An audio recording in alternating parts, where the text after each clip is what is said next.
I'm Tobin. I'm Hunter. I'm Maddie. I'm Kayson. I'm doing lights real quick. Hey. We're performing a song called Sham by Frank G. Tompkins.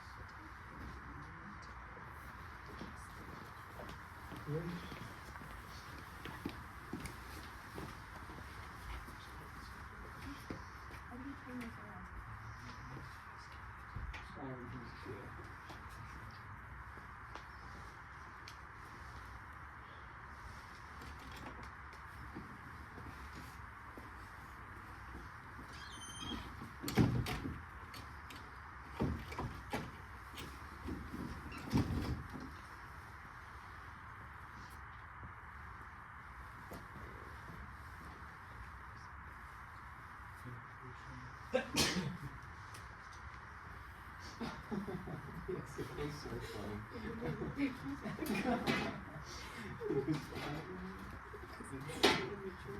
No.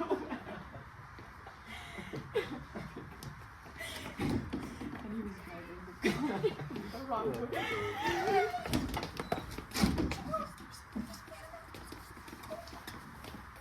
Good evening.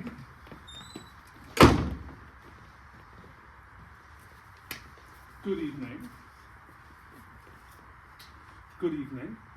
I can't say I expected you home so soon. Was the play an awful bore? Well, I can carry on conversation alone, but the question-answer method is usually preferred. If one of you will ask me how I do, we might get a step further.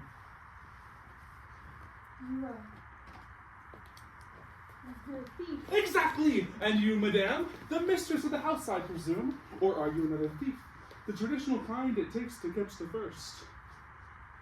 This is our house. Charles, why don't you do something? Don't stand there like a... Make him go away. Tell him he mustn't take anything. What have you taken? Give it to me instantly. How dare you? Charles, take it away from him. I say, old man, you'd better clear out. We've come up. You know you can. Come now, give it up. Be sensible. I don't want to use force. And I don't want you to. If you've got anything of ours, we're not helpless, you know. You aren't armed, you know. I threw your revolver down the cold air shaft. I never carry one myself during business hours. Yours is in the bottom of your bureau drawer. And poor shape those bureau drawers were in. It was nice and neat up top and rat's nest below. You can always tell up a man's character by the shape of his bureau drawers, old man. When I opened up those bureau drawers, I said to myself, they ought to clean this up. This other form of thing is just dishonesty. Didn't it ever occur to you that a thief might drop in on your house one night? What would he think of you? I don't think he will. He should when I opened up those bureau drawers. They put up a great service, but they're shams. Price speaks through everything they do. You have to begin with real neatness. This other form of thing is just dishonesty. You talking to us about honesty in our house? Just the place to begin. Now let's... Charles, grab hold of him. Search him. You hold him, I'll telephone. You can't. You've cut the wires. I didn't have to. I suspect your service has been shut off by the company. Found that out before I came. You have to get that put in right away. You awfully inconvenience me this weekend. Charles, do you have to stand here and be insulted? Sit down, won't you now? I can't offer you anything, but there's plenty of beer in the cellar. I don't recommend it, but perhaps you're used to it. Charles, are you going to let him preach to us all night? I won't have it being lectured by a thief. You can't stop a man talking, my dear. Especially this sort of man. Can't you see he's a born creature? Old man, while advice is going round, let me tell you, you've missed your calling. Why don't you go in for reform? Ought to go live. Oh, Charles, don't talk to him. You're a good deal bigger than he is. Maybe I'll jujitsu him. He's insulting you now, Charles. Please try. I'll hold his seat. No doubt you would, but you'd be taking an unfair advantage. Besides, there are two of you, and I couldn't pick a woman. But if you leave it to Charles and I, we'll have fair play at least. Fair play? I'd like to know. Please, my head aches and your voice pierces so. Now please sit down and let's discuss this like well-bred people. And then when we've come to some sort of understanding, then I'll go. Yes, after you've taken everything in the house and criticized everything else, you can't take our manners and our morals. But he isn't taking anything now, is he, my dear? Let the poor chap criticize, can't you? I don't suppose you have to meet his customers socially. He's just dying for a good old visit. Lonesome profession, isn't it, old man? If you won't do anything, I'll call the neighbors. No neighbors to call. The nearest one's a block away. It comes of living in a fashionable suburb. And I don't believe you can afford it either. Now please, sit down. I can't begin till you do.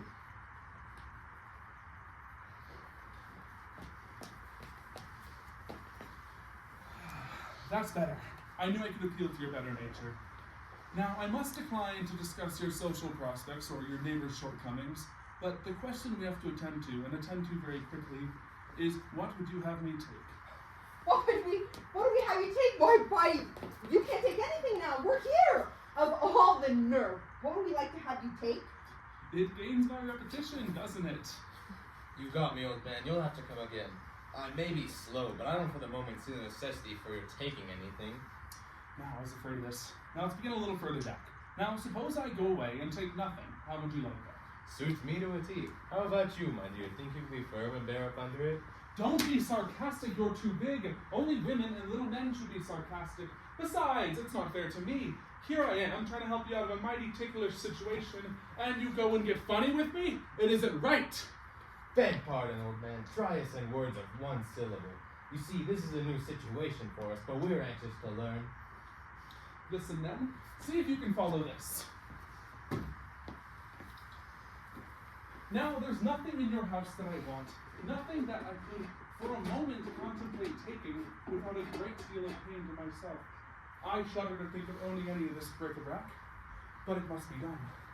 Here I am, offering to burden myself with something I don't want, wouldn't keep, and couldn't sell for worlds. Now, why do I do this? Yes, why do you? Hush, Charles. It's a rhetorical question. I do it to accommodate you. Must I be even plainer? Now suppose I go away and take nothing. And now imagine it's tomorrow. The police and the reporters have got wind of the story. Something has been taken from every house in Sargent Road, except one. Now the nature of the article showed that the thief is a man of rare discrimination, to be quite frank, a connoisseur. A connoisseur of what? And a connoisseur of having passed by your ribbon and cast doubt upon its authenticity. I do not exaggerate. Now the public immediately asks, why did the thief take nothing from 2819 Sargent Road? The answer is too obvious. There's nothing worth taking at 2819 Sargent Road. The public laughs. We're still. The neighbors laugh. What becomes of your social presentations after this? It's a serious thing, laughter is. And to have a thief pass you by, people have been socially marooned for way less than that. So have I made myself clear? Are you ready for the question? What would you have me take? I say, old man, that's neat. Sure you aren't a lawyer? Well, I've studied the law, but not from that side. It's all bosh. Couldn't we claim we lost something very valuable, something we never had? That is the most shameless proposal I have ever heard. Yes, you could lie about it, but I cannot conceal from you what I think of your moral standings after that. I can't imagine you concealing anything unpleasant.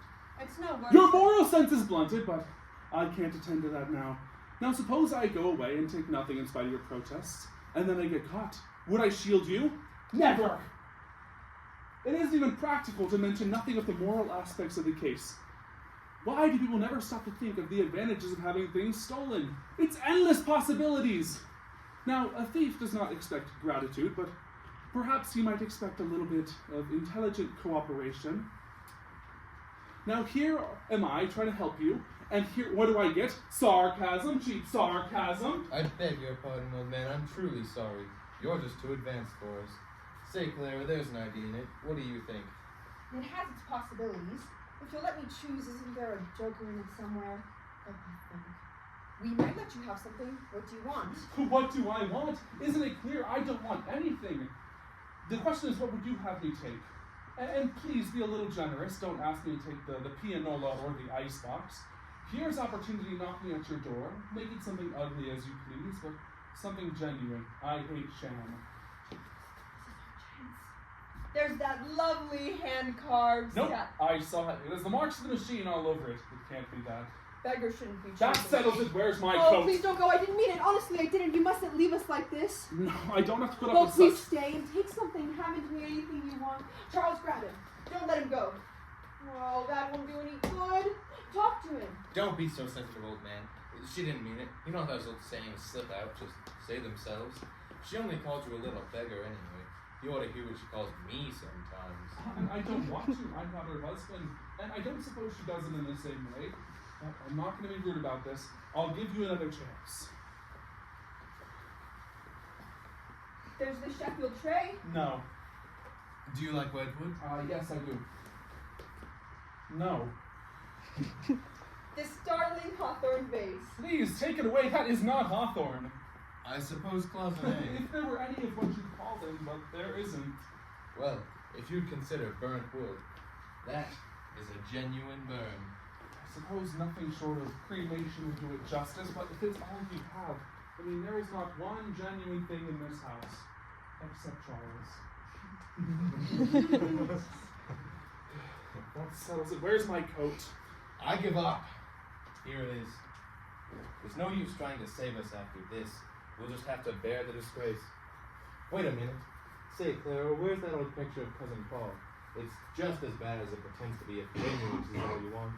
Who is Cousin Paul? And don't try to bring in Daniel Webster on me. Cousin of mine lives on a farm named Madison, Wisconsin. You don't claim the portrait to by Sargent or Whistler. It couldn't Do be. you, Charles? Certainly not. It's a watercolor of the purest water and almost as speaking of likeness. I'll take Cousin Paul, for perhaps he has a human interest. That's the last thing I should have thought in connection with Cousin Paul. Bring him but wrapped, for if I see him face to face, my courage might fail me. Mine always does.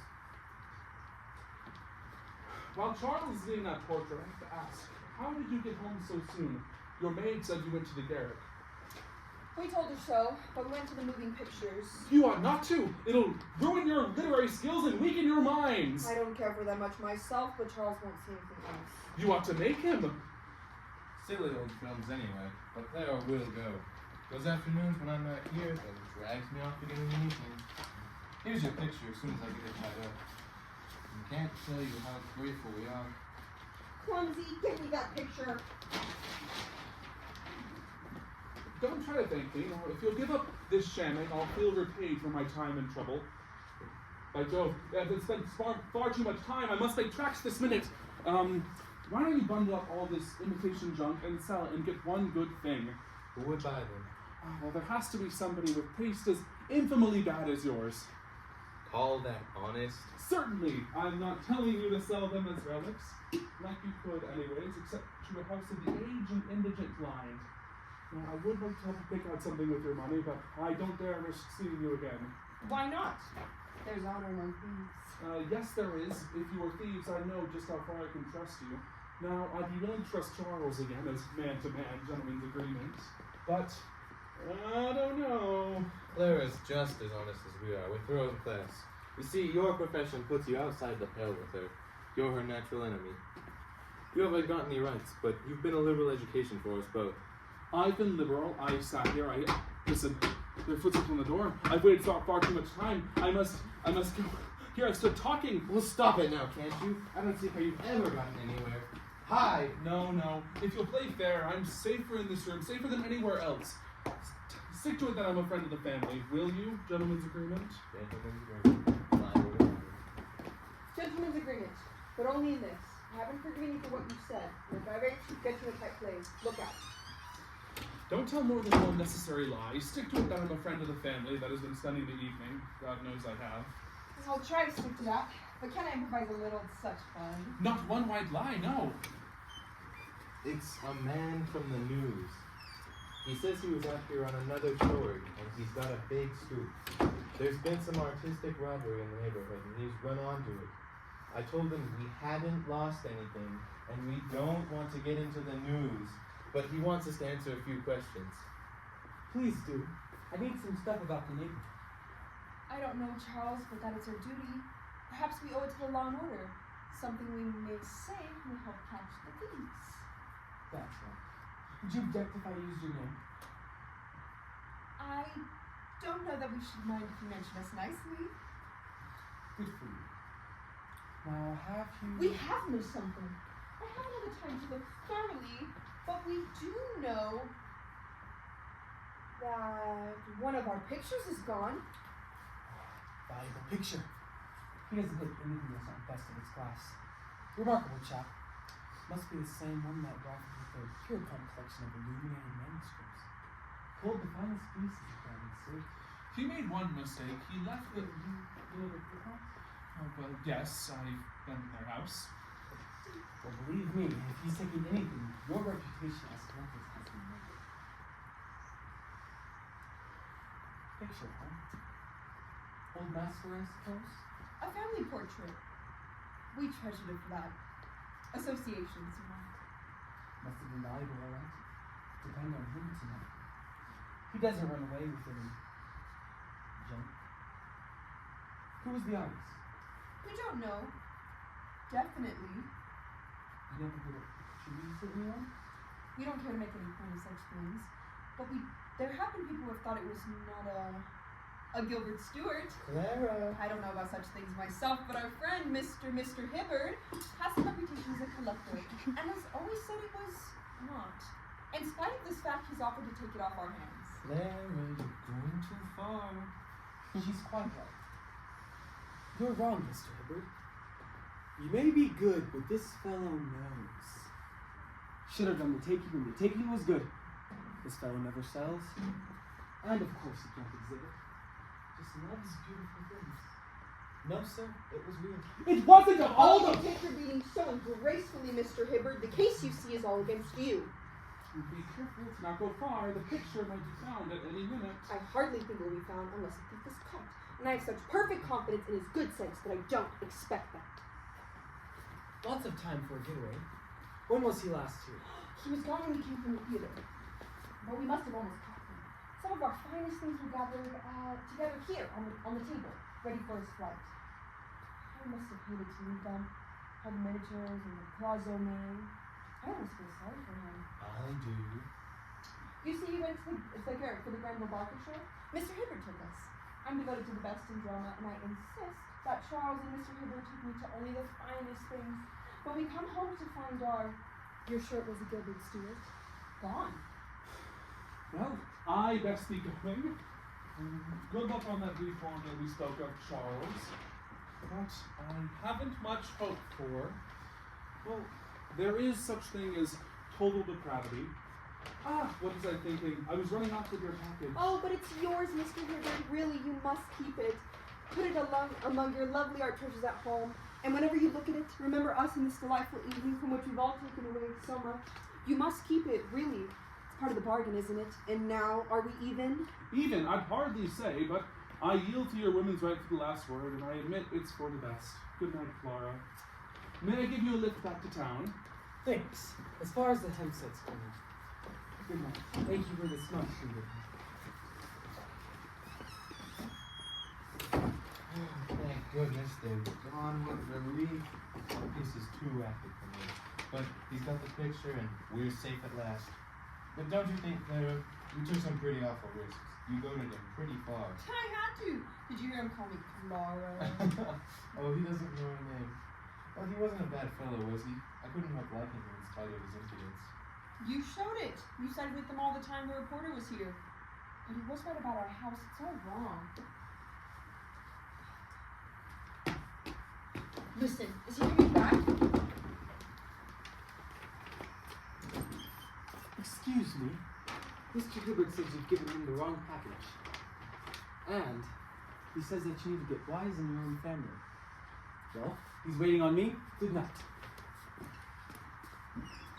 Get wise in my own family? Yeah, he may know all about art, but I guess I know my own relatives. And if that is not picture of my own cut... What the devil? Clara, you did that, you little cheat. And see.